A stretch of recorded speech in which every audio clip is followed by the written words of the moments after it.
السلام عليكم ورحمة الله وبركاته. إن الحمد لله نحمده ونستعينه ونستغفر ونعوذ بالله من شرور أنفسنا ومن سيئات أعمالنا. من يهده الله فلا مضل له ومن يضلل فلا هادي له. وأشهد أن لا إله إلا الله وأن محمدا عبده ورسوله. أما بعد.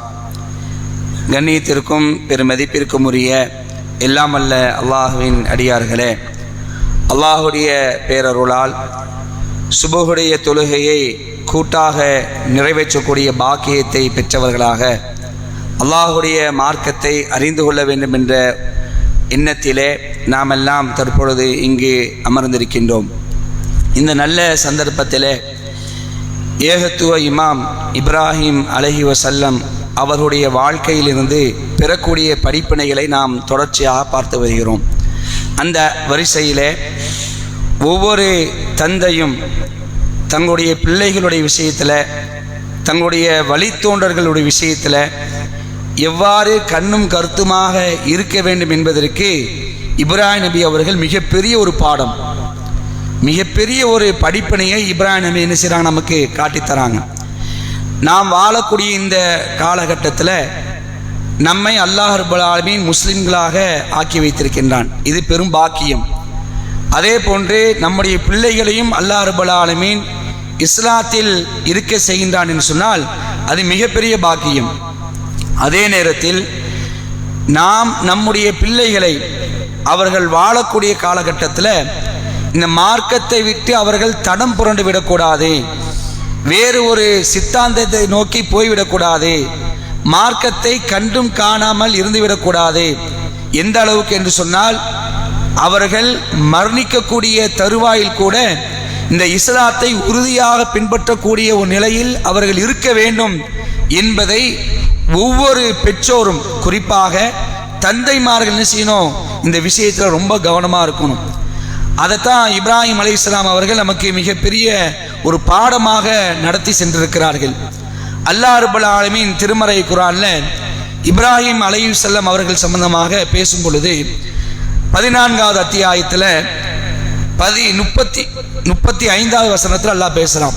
அதாவது இப்ராஹிம் நபி அவர்கள் தன்னுடைய குழந்தையையும் தன்னுடைய மனைவியையும் என்ன செய்கிறாங்க, மக்கா என்று சொல்லக்கூடிய இந்த இடத்துல விடுறாங்க.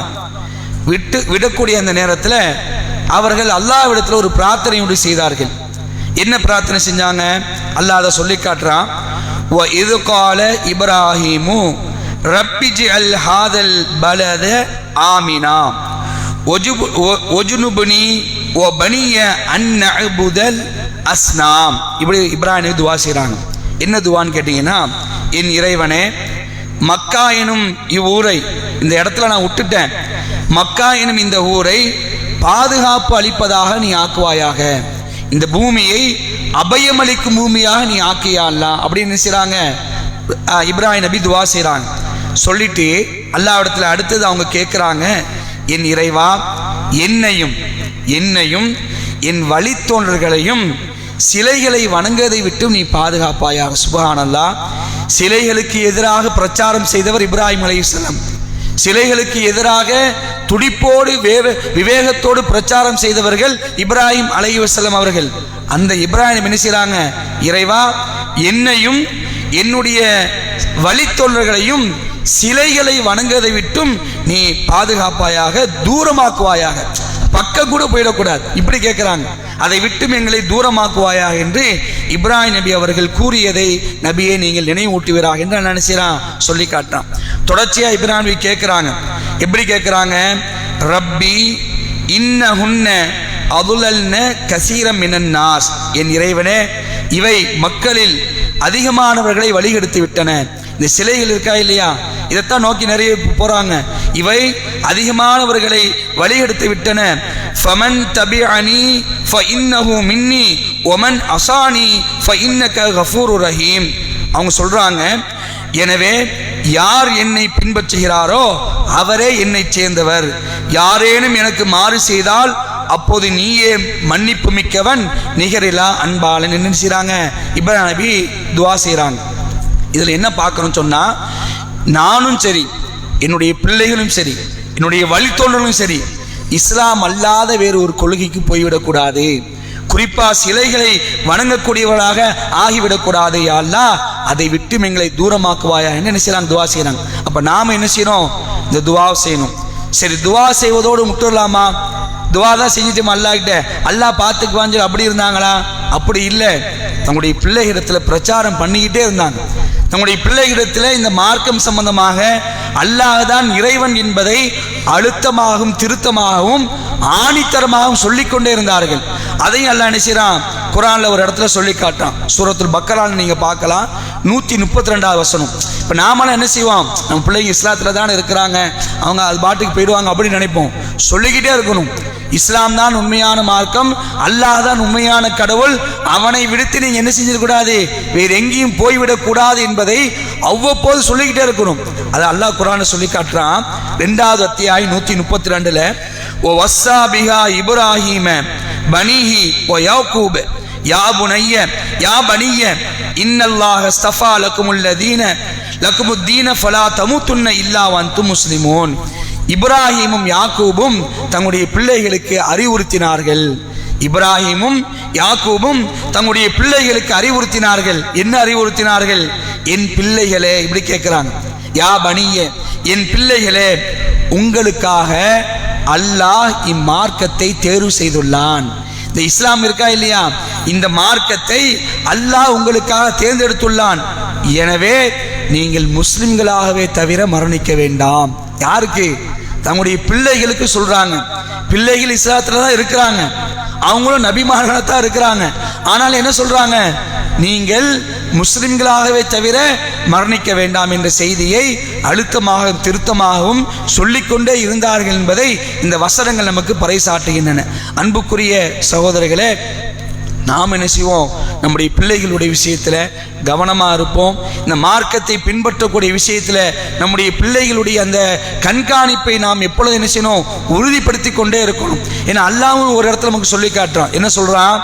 யா அய்யுஹல்லதீன ஆமனு யா அய்யுஹல்லதீன ஆமனு தக்குல்லாஹ் ஹக்க துகாத்தி.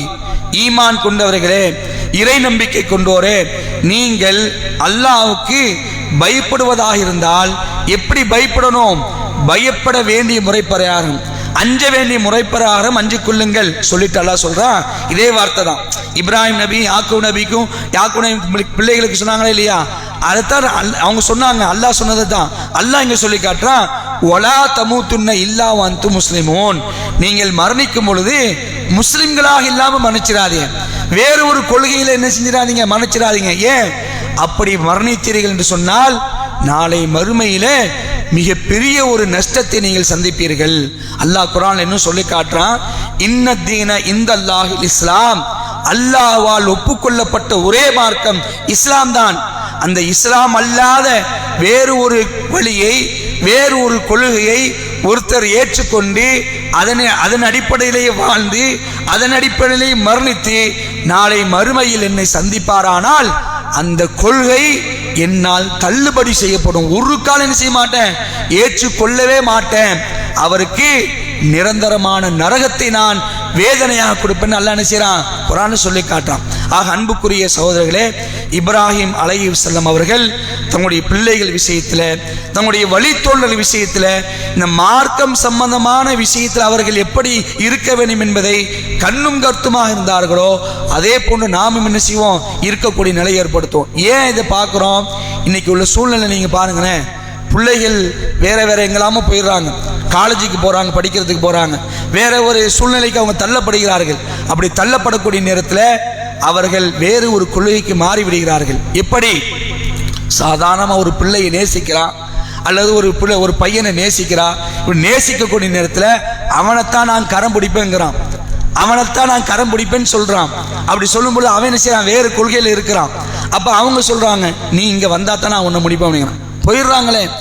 சர்வ சாதாரணமாக இந்த கொள்கையை உதாசீனப்படுத்திவிட்டு, ஆஃப்டர் ஆல் இந்த உலகத்துடைய ஆதாயத்துக்காக, இந்த உலகத்துடைய ஆசாபாசத்துக்காக சத்திய மார்க்கத்தையே விட்டு போகக்கூடிய எத்துணை முஸ்லிம்கள் இருக்கிறார்கள். அல்லாஹ் காப்பாற்றணும். அது போன்று ஒரு நிலைக்கு நம்முடைய பிள்ளைகள் போய்விடக்கூடாது என்பதை நாம் என்ன செய்யணும், ரொம்ப கண்ணும் கருத்துமா இருக்கணும். அவ்வப்போது சொல்லிக்கிட்டே இருக்கணும், இஸ்லாம் தான், அல்லாஹ் தான், இதான் நமக்கு நேரான வழி, இதை மறந்துடாத, இதை பிடிச்சிக்க. எதுக்காகவும் இதை விட்டு விடக்கூடாது, இப்படி சொல்லணும். எதுக்காகவும் இந்த லவ்வுக்காக என்ன செய்ய விட்டுட்டு போயிடறாங்களேங்க. ஏகத்துவத்தில் இருக்கக்கூடிய சில பிள்ளைகளே என்ன செய்யறாங்க, தடுமாறி போய்விடுகிறார்களே. அப்ப நாளை மறுமையில் அவருடைய மறுமையுடைய வாழ்க்கை என்பது மோசமான ஒரு நிலையாக அமைந்துவிடும். அப்ப இதெல்லாம் கவனத்தில் எடுத்துக்கொண்டு நம்முடைய பிள்ளைகளுக்கு நாமும் இந்த கொள்கையில உறுதியா இருக்கணும். நம்முடைய பிள்ளைகளை நாம் என்ன செய்யணும், உறுதிப்படுத்துவதற்கு கடமைப்பட்டிருக்கின்றோம். அப்படிப்பட்ட ஒரு நல்ல பெற்றோர்களாக அல்லாஹ் ரப்பல் ஆலமீன் நம்மை ஆக்கி அல்புரிய வேண்டும் என்று அல்லாஹ்விடத்தில் பிரார்த்தித்தவனாக இந்த சிறிய உரையை முடித்துக் கொள்கின்றேன். வாஹிர் தாவானா அல்ஹம்துலில்லாஹி ரப்பில் ஆலமீன். வஸ்ஸலாமு அலைக்கும் வரஹ்மத்துல்லாஹி வபரகாத்துஹு.